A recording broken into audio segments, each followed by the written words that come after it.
Hey everyone, thanks so much for joining us today. I'm so excited to have you back on the Fintegrated episode. And so today's guest has been doing entrepreneurship for years, building, scaling, selling businesses. She took Hawaiian vacations to 30,000 passengers a year before selling it to Alaska Airlines. She's been chair of the Alaska tourism market, a professor, international bestseller, and so I'm so excited to have her today. Welcome to the show, Ral.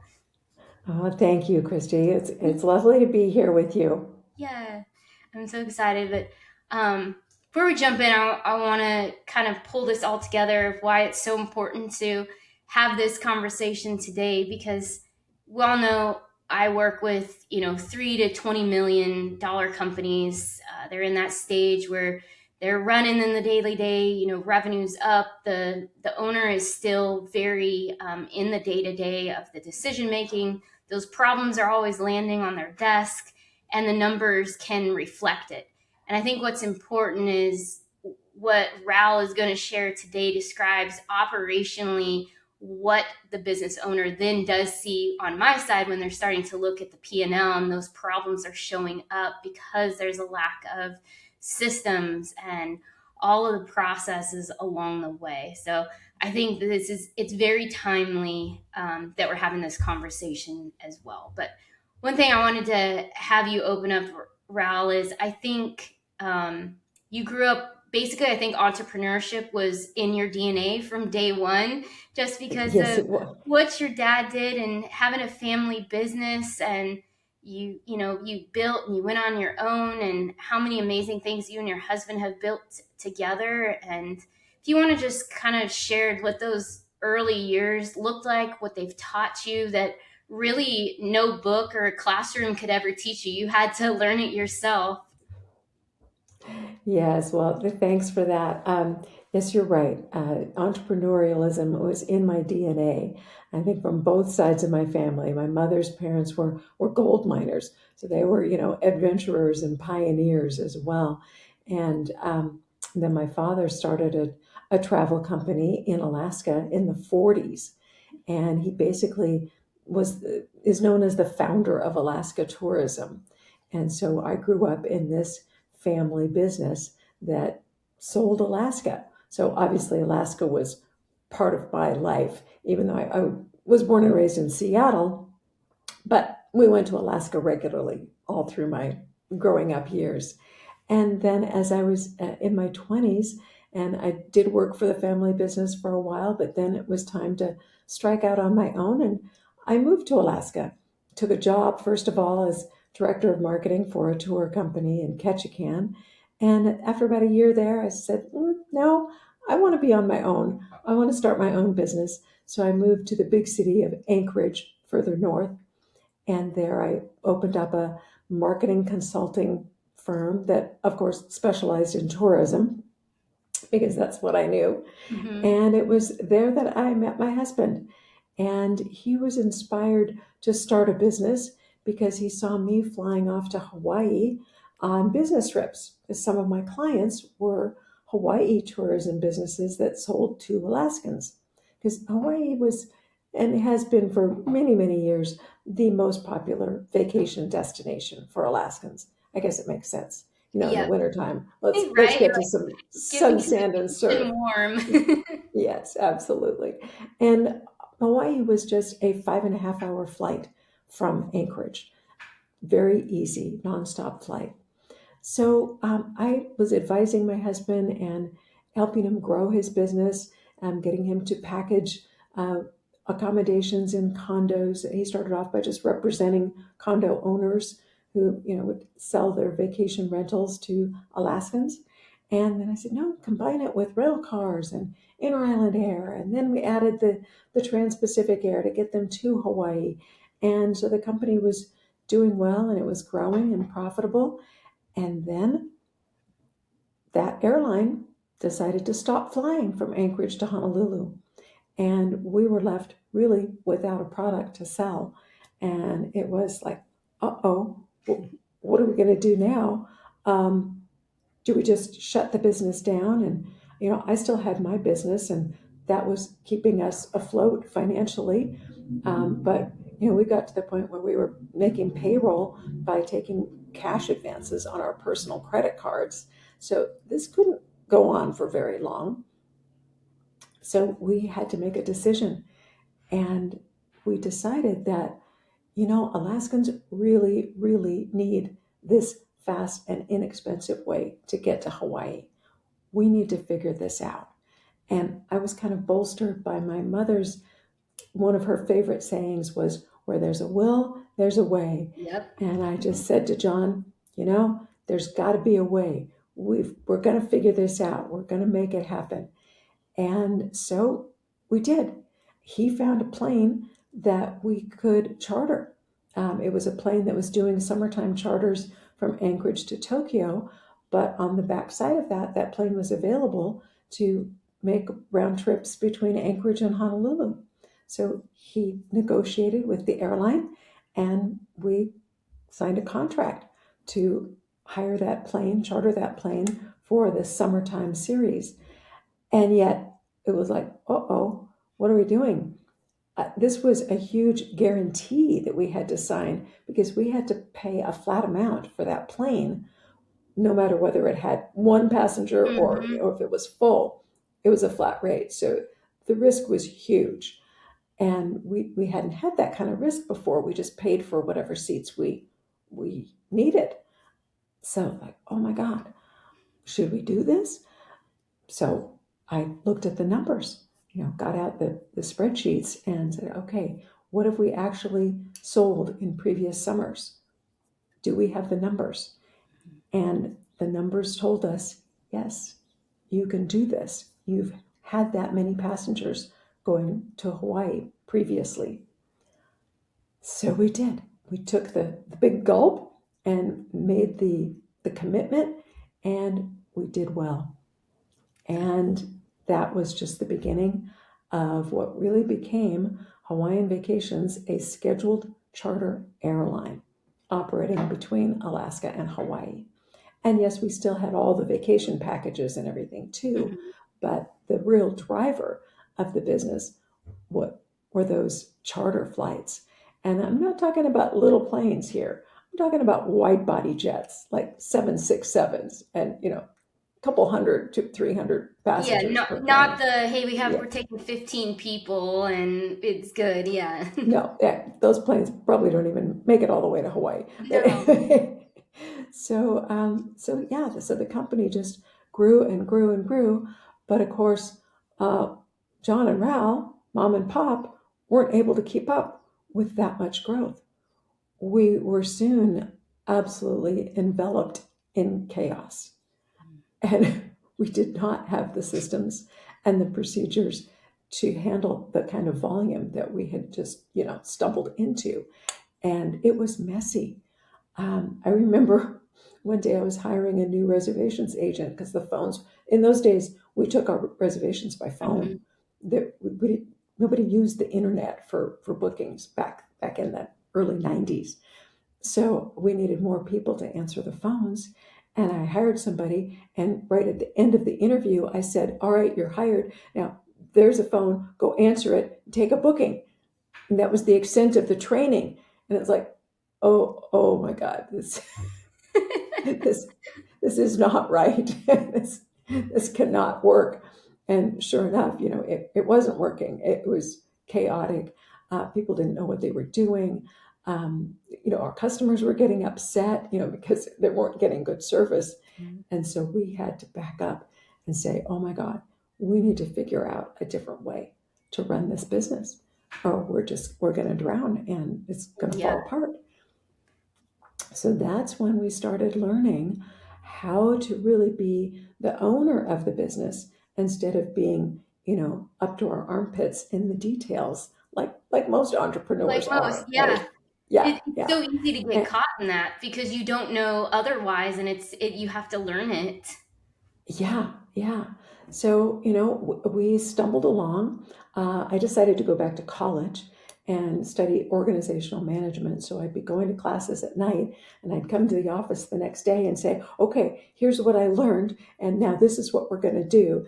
And of course, then some of my team were just going, oh my God, here she comes So like we're again. the test subjects for your Yeah, class. yeah, they were my guinea pigs. Yeah, absolutely.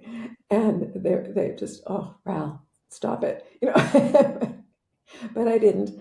And we kept going and we kept, we had to experiment. We didn't know what was going to work and what wasn't going to work.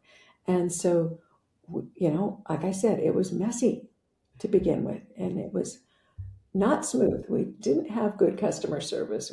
Our Yeah. staff was frustrated and overwhelmed, and yet gradually, bit by bit, we figured things out and things started to click, Mhm. and the team started getting stronger. We were training them, we were teaching them, and empowering them, and the more the team was able to take on, the more freedom we had to step back and do some more working on the business instead of in it. Mhm. And that went on for years. I mean, it literally took years for us to figure out all the ways that we needed to create systems and empower the team, develop our company culture.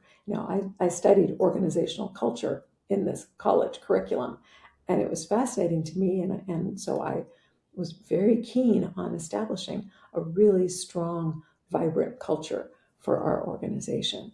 And it worked. And the more things were clicking and working, the more encouraged we were to do more and to keep improving. And that's kind of the story in a nutshell. And as you already said, we grew this business. It was doing mid 8 digits in annual revenue, carrying 35,000 passengers a year between Alaska and Hawaii. And then, after several years of working on it, we were able to step out of it. We hired a chief operating officer and a chief financial officer, and we said, here you go. Here's our baby. We've set everything up for you. Now run it as if we were here, but we're not here. We're buying a second home on Maui. So aloha. You just help make us get there, and we'll be good to go. And but part of what we had done was established metrics. Mhm. We had reports that we could watch from wherever we were. And by that time, the internet had taken hold, so we could get these reports daily, and we would be able to, call back in and say, this needs to be tweaked, or watch out for this.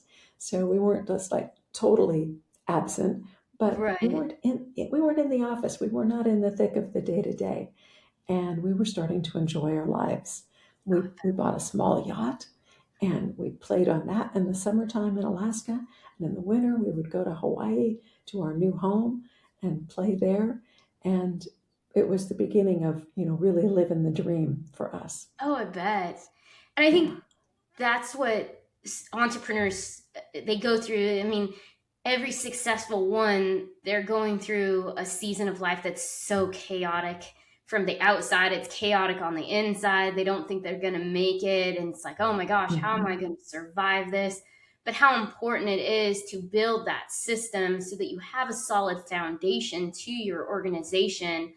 And now as you start to grow and kind of build it to run like a well-oiled machine, you can keep taking a Right. step back, a step back, and a step back, because Mhm. now it's working. You're trusting that it's working, and you can bring those right people in to help run that. Right. And we learned an awful lot about training, what it takes to get the kind of team, because it's good people, but even a good person can screw up if they're Yep. not trained properly, Yeah. and then they get frustrated, and then the parting of the ways happens for whatever reason. So we invested a lot in the training program that we developed. We went from, there's the phone, answer it, Right. take a reservation, to putting a cohort of reservations agents together in a 2-week training where we took them through every step. We taught them our culture. We taught them all of our systems. We taught them about Hawaii and all of our products. And we made sure that they were well versed before they ever answered a phone. and then there was a mentor sitting right beside them, a more senior reservations agent who would monitor them and guide them so that our customers wouldn't suffer because, oh my God, I've got a trainee on the phone. You've had that You're like, can I experience, just I'm call sure. back and talk to somebody else? Yeah, yeah, we've Yeah, all had that we've experience, all had right? that. Yeah. Yeah, No, so and we I didn't and I want think that. that's so important because when you do have good training, but also to your point, you're training them in the culture of the organization and the vision and the bigger picture of what this company Yeah, is for and how they play a key role in that. absolutely. That was very key. And we were very intentional about the culture. And that's something that I, of course, am teaching the entrepreneurs that I work with is that you need to decide what kind of culture you want. Because if you don't, you'll get one, You but it will might get not be the one that you want. exactly. And I've seen Yeah, that with, my own clients. They're like, oh, how did I get to this point? And it's like, well, 4 hires ago, that was kind of the person that tainted the pond essentially. And then you went from here and it's slowly over yeah, here. And you were too busy because everything's so chaotic to go stop it and build it to what you want to build. And I'm sure, you guide your yeah, clients a lot in that respect of, hey, there's starting to be a red flag coming up. Let's make sure yeah. that we don't have this. Nip that in the bud, Yes, right? very quickly. Yeah, yeah. I've had entrepreneurs say that, I don't know, this person over here is just taking off in this other direction and with a whole different kind of philosophy and tone about how Yeah, they're doing the business, and that doesn't, match. I don't like this. So, well, that's because they've created their own little culture over there, and your culture is has gone. So hmm you need to get it back. So yeah, yeah. and kind of going back to that part of when you are the entrepreneurial in the beginning stages, you're so stuck in I got to do everything. I have to wear every single hat that then Yeah. sometimes these things go unnoticed because you get so zoned in on fixing one problem or another. And again, the absence of documented processes play that role in there too. And I'm sure that's probably one of the first things you see when you start working with a client as well is what's actually broken and how can we start building it back so that there is success and less chaos. Yes, absolutely. And one of the very first principles that I teach is systems, of course. And and the easiest way to start with systemizing your business is to just record what it is that you do. You know, step by step. I mean, do a recording, a video, whatever's the easiest, but write down or document how these processes are done and what steps need to happen, what you need to remember to do this and Mm-hmm. remember to do that. So you don't want to rely on just somebody's memory because I don't know about you, but my memory is not always, foolproof. So, and Or then it's the when you, tribal knowledge too. What happens if that yeah, person just leaves overnight and they had all that information in them and they don't? And I think even with absolutely. the new technology with AI, it makes it a lot easier to record and document. And Mhm. yeah, it's so much easier than what it was in the past where you would take screen snippets and okay, put it in a Word doc. And we all know that Word is Yeah. not great mixing text and images together. Yeah, but absolutely, there's so many tools that we can use nowadays to make that easier. But it does just keep coming back to the basics, as though just break things down to a step by step, get that documented somehow, and then you have a training tool. Yeah. Because once those steps are recorded, then it doesn't have to be you doing it all the time. It can be someone else, and then they can pass it to someone else because you're gonna keep that document like a living document too, because Yes. things will change. Your processes will change. Some new technology comes in, and okay, we're not going to do it that way anymore. We're going to do it this way. So you need to make sure you update those procedures so that Yeah, they keep it's pace. so important. And I think even in this process too, what business owners need to be aware of is a lot of times we're guilty of being bad at delegating. because Oh my goodness. I've always done this. I got this, or you know what, I don't trust anybody else to do this. They're not going to do it right. And so it starts to be, Absolutely. you know, more of a internal issue as well as the business owner. And I'm guilty of this too. As you know, I've built my business over the years. I'm like, well, you know, I could do this. It only takes me 2 minutes, but I could go train somebody and then I never have to do this again because I build that Right. trust and now I'm delegating. And like everything, your mind continually stays higher up so you can really lead the company. You're not in those weeds doing work that other people really thrive and enjoy and do exceptionally well. Right. You've hit it right on the head. And the thing I find, not only are a lot of entrepreneurs just reticent to let go of the task because, this is my baby and, Yes. nobody else is going to do it as well as I do it and Mhm. so forth. So there's that mindset hurdle to get over. And then there's also the art of delegating because Yes. delegating is an art. It, too many people, I've seen this over and over again, where they just say, well, just do Hmm. this, without adequate instructions, Yeah, it's like without being thrown to the parameters. wolves and you're like, figure out how to get back without getting bit. Yeah, yeah, yeah. So, I teach them to, well, spell out what it is that you want done. Let them see a picture of what a good job looks like and allow them that win. If you don't give it to them, they can't win. No. So you do that, you spell it out, you're very, very clear. You're clear about what needs to be done, basically how it needs to be done. Allow them a little bit of freedom to do it for individuality. But this is the end result I want, and this is when I need it done. And then you're still not done delegating because you have to make a follow up plan. Yes. When are you going to come back and check on them and say, okay, how's that project going? Give me an update, or was that completed? Let me look at it, and then when it's finally complete to your satisfaction, then you're done with delegating. Yeah. And do you see some business owners where they're so fearful that, hey, oh my gosh, I'm going to be delegating, but this is my business. I was made to run it. And they forget that the business was never built to run without them until they want to exit the organization. It's delegation makes them stronger in a lot of ways because now they can go focus on so many other things that require their expertise. Well, yes, and you bring up a good point because a business that is really run by the entrepreneur, the founder, isn't marketable No. because nobody wants to buy you. They Mm-mm. want to buy a business that can stand on its own. So if your business depends too heavily on you, you have diminished its value. Yeah. You are the problem. Mm-hmm. So you need to get out of your own way and allow the business to grow, especially if you want to exit it someday.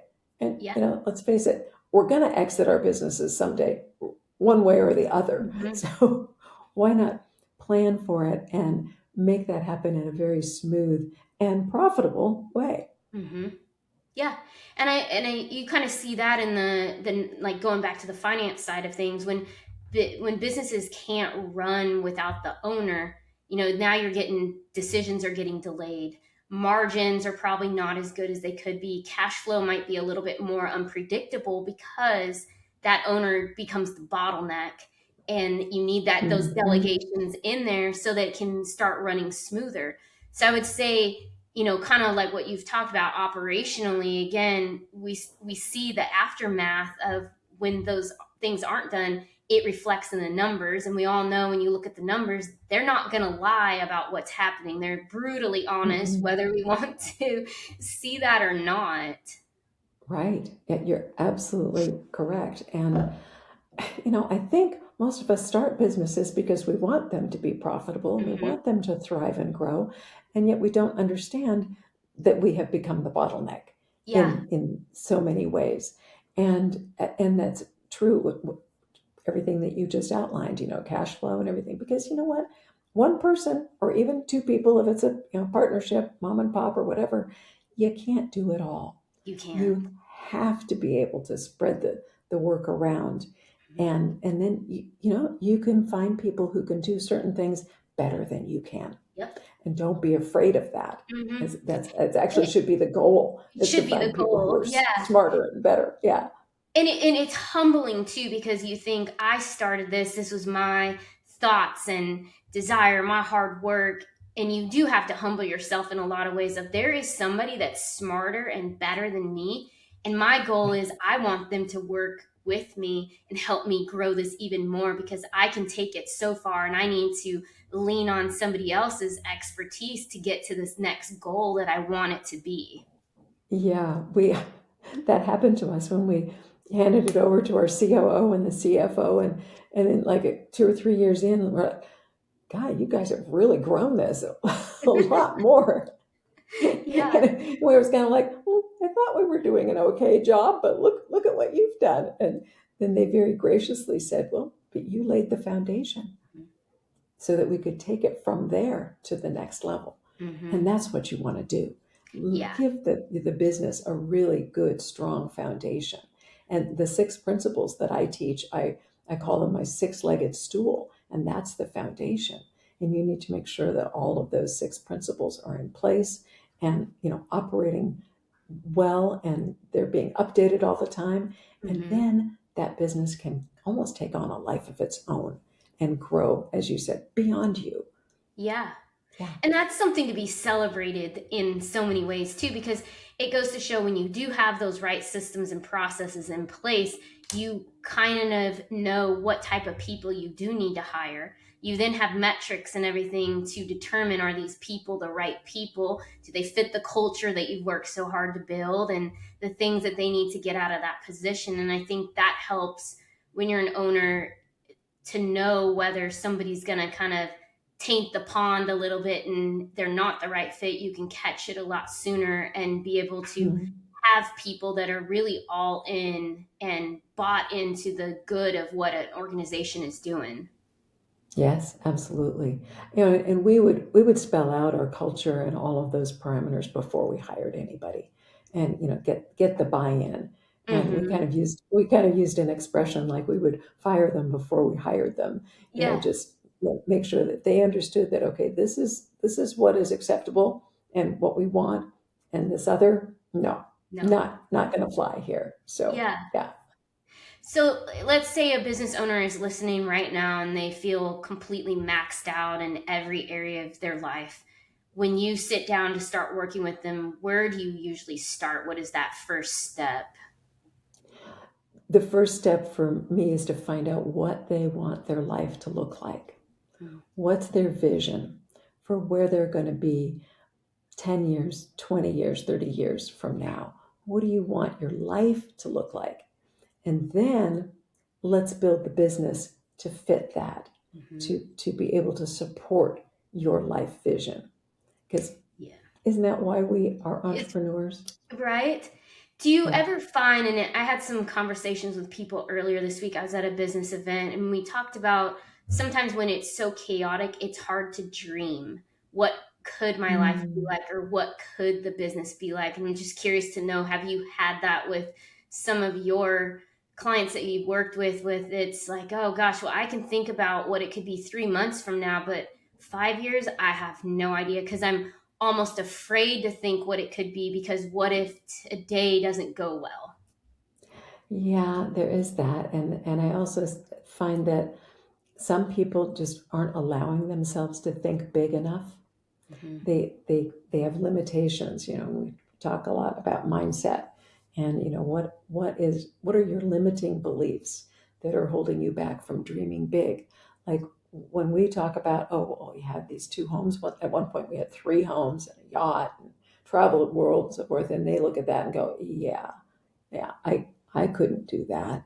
I I could never accomplish that. And my reaction is, why not? Right. You know, if we could do it, you can do it. It Mhm. depends on what you want, though. That might not, our idea of living the dream might not be your idea of living the dream.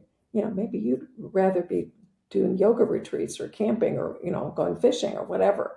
And that's your dream, and that's what you should go for. Hmm. It So is. yeah. Mindset is it's so important, and I think as entrepreneurs we experience so many different probably mindset fights and struggles compared to maybe people that aren't in our world. We all, I mean, they're experiencing something very different than what we do, and I mean, because I've seen it with myself, even of you just kind of get stuck and say, all right, let me call one of my friends, let's talk this through. Okay, I'm good to go again. Yeah. Yeah. Yeah. And yeah. So yeah, mindset runs throughout the whole, everything. Every Um, decision. yeah. And of course, you have a certain mindset to become an entrepreneur in the first place, but it's not enough, just what got you there.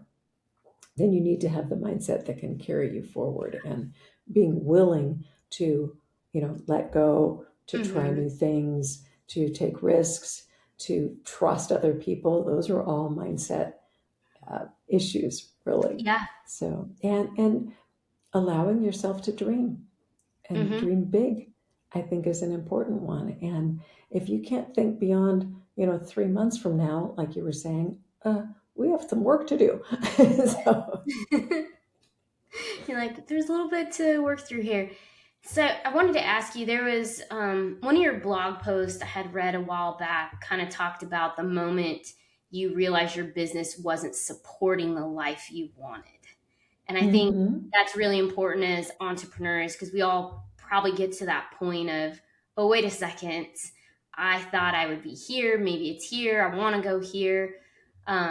So, how do you speak to maybe more of those personal type emotional components when a client gets to that point? Because I think it's very real that business owners experiencing that throughout different parts of their journey. And I think even in your own story, you guys had that too of, hey, we thought it was going here. Wait a second, it's over here. It's chaotic. It's not giving us what we thought it would.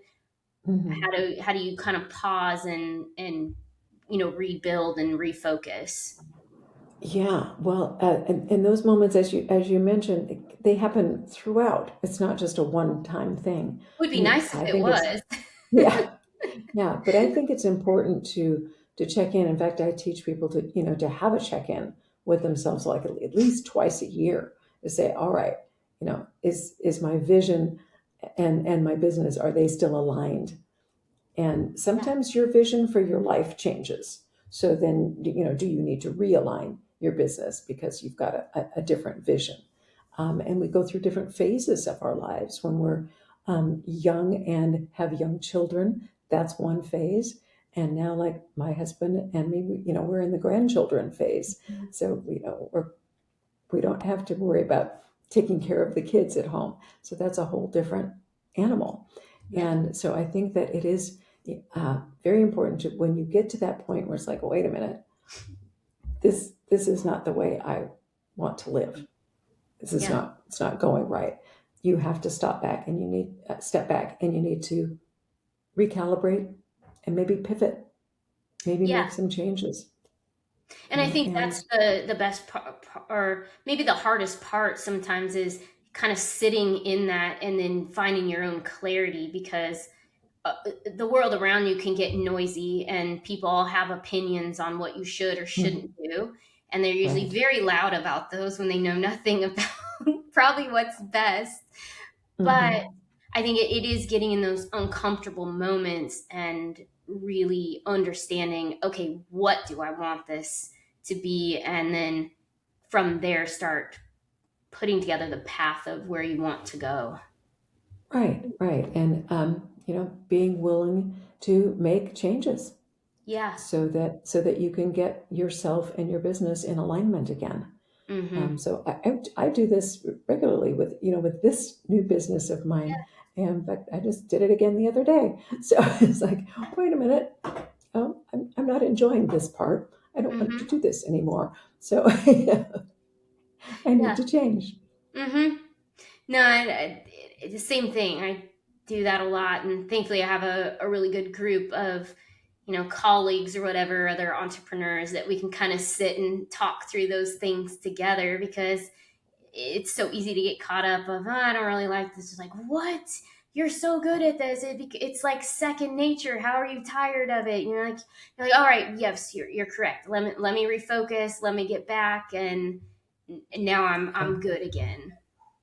Yeah, yeah, yeah. Or, maybe it's like, no, yeah, you do need to make a change. Yeah. You need to change directions or Hmm.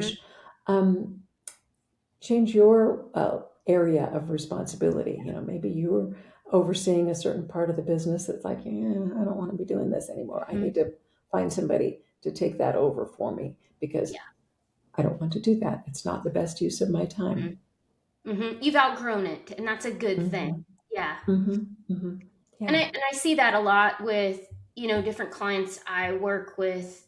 When we kind of start day one, it's like, okay, well, what does the business need to produce to give you the lifestyle that you want? And, are we Hmm. hitting those revenue targets or whatnot? And if not, are you willing to pivot if we need to? Because that's a strong Mm. thing that a lot of business owners, their resistance to that, and we've kind of talked about it already, is, well, it's my baby. I built this. There's nothing wrong with Mm. it. And Mm. it Mm. gets tricky at times. Yes. And I think we need to fight that tendency to cling to the way it was and Hmm. has been, and be willing to make the pivot and Yeah. to grow, because Hmm. growth really inherently means change. You Yes. have to be willing to change. Hmm. You do. Yeah. And you don't want to continually be looking in the rear view mirror and watch everybody start passing you by, and you think, wait a second, how did this happen? Exactly, Yeah. exactly. Well, and that brings up the fact that we never would have sold our business to Alaska Airlines had we not been looking around us and see what was changing in the marketplace. And what we noticed was that Alaska Airlines was making some moves that spelled out to us, oh, they're planning on going into the Hawaii market. Yeah. Hmm. Okay, that means they're going to be competing with us. Hmm. They're going to start on the West Coast, obviously, Seattle, Los Angeles, and so forth. But they'll come to Anchorage Hmm. and do the Anchorage Honolulu flights. And competing against Alaska Airlines is like the David and Goliath story. Yeah. So, did it make sense for us to get in there and duke it out with this company that had much deeper pockets than ours? Like, no. Yeah. So we beat them to the punch and we said to them, you should buy us. Hmm. Instead of winning this market, you can just buy the market. Hmm. And Or so, waiting for them to come to you, and the offer isn't as good as what it would have been mhm, as you approaching them earlier. right, Yeah, right. So, yeah. So being proactive and keeping an eye on what's going on around you is imperative. it is. And I think a lot of clients, they've never gone through maybe an exit yet, or maybe never will, in that respect. But from your side, now you've experienced both sides of it. You've built something, you've sold it.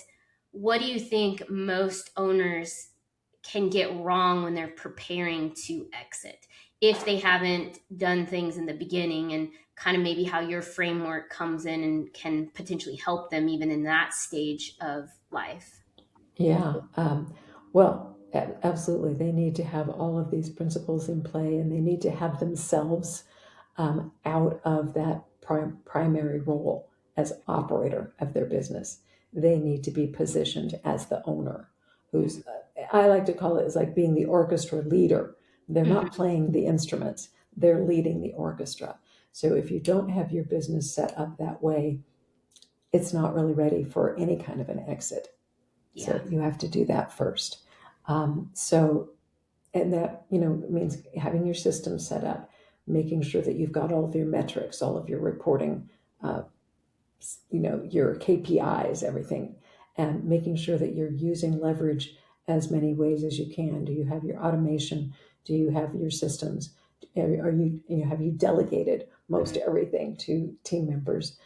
Is your culture strong? Is your team strong? How are your customers feeling about your business? Is your Yeah. customer satisfaction score, really high? All of those things have to be really strong and powerful to make your business a really good, marketable entity. Yeah. No, and I see that some just in, prior experience with, different things I've done over the years. And if, to your point of kind of what we talked about earlier, if the owner is the business, you can't really sell it because, again, they're not buying you and everything's so tied to you that what is the business if you weren't there? Yeah. Is it even a brand without you? Well, right. And, there are business owners who have done a sale or they are still in the thick of it. They Yeah. may have had to sign contracts to work for the buyer for like 2 years, 3 years, or whatever. And it's like, ooh, is that what you really wanted? I Now, know. now you've got a job and you're working for someone else in your own business. And the business owners that I've talked to who did that were miserable for Mhm. those 2 years. Yeah. Yeah. It's, yeah. No, and it's some of those things like you wish you probably knew later on that you didn't know then. And yeah, Yeah. Yeah. So best to set it up right to begin with. I agree. So I think this is kind of a great way to kind of wrap everything up and pull it together. But I would say if people, what are maybe three things people can do in their business today? I know you have a lot of videos that people can go out and watch, but if Mhm. entrepreneurs are kind of sitting on that fence of I'm involved too much in the day to day, I want to get out, I don't quite know what to do. I guess what would be your one piece of advice that they could take home today? Yeah, start by assessing what it is that you're actually doing. What are all the decisions that you're making? What are all the tasks that you're carrying? And ask yourself, am I the only one that can really do this? Or is this something that someone else can do? And then figure out how to offload it properly by doing, as we said, documenting the steps, delegating it well, and with the art of delegating, and making sure that the team member that they give it to are properly prepared and armed with the tools that they need to be successful. And start there and look at your mindset. Make sure you're not clinging too tightly to this little baby of yours. Make sure that you're ready to allow it to take some steps on its own and grow. And yeah, and then have a really lovely vision of your future life that you can aspire to, and have that be your North Star. Mm-hmm. That's so important. Well, thank you so much for your time. This is a great conversation. I love talking about all this stuff because I'm in the process too of growing, and it's fighting with some of those delegation type issues is always it's always in the back of my mind. But if people would like to work with you, what's the best way to get in contact with you and find more information about all that you do? Yeah, thank you for that. Well, my website is ralwest.com. So if you can remember my name, Ral West, you can find me on the website. I have a YouTube channel with, as you mentioned, lots of videos. And on LinkedIn, I've got a newsletter and lots of material there. And you know what? I'd love to have a conversation with anybody who's kind of wondering, well, I'm not sure what's going on with my business right now. And I'd just like to kind of get an assessment, just let's set up a call. I'd be happy to give you some of my time to help you figure it out. Awesome. Well, thanks again so much for being here. I really appreciate it, and I hope everybody listening they got a lot of great feedback on how to grow the inside of your business and make it less chaotic and start delegating and just working through those things of what it really means to build good systems and processes inside your business. So, thank you Yeah. everybody for listening, and again, thank you, Ralph, for your time. Yeah, thank you, Christy.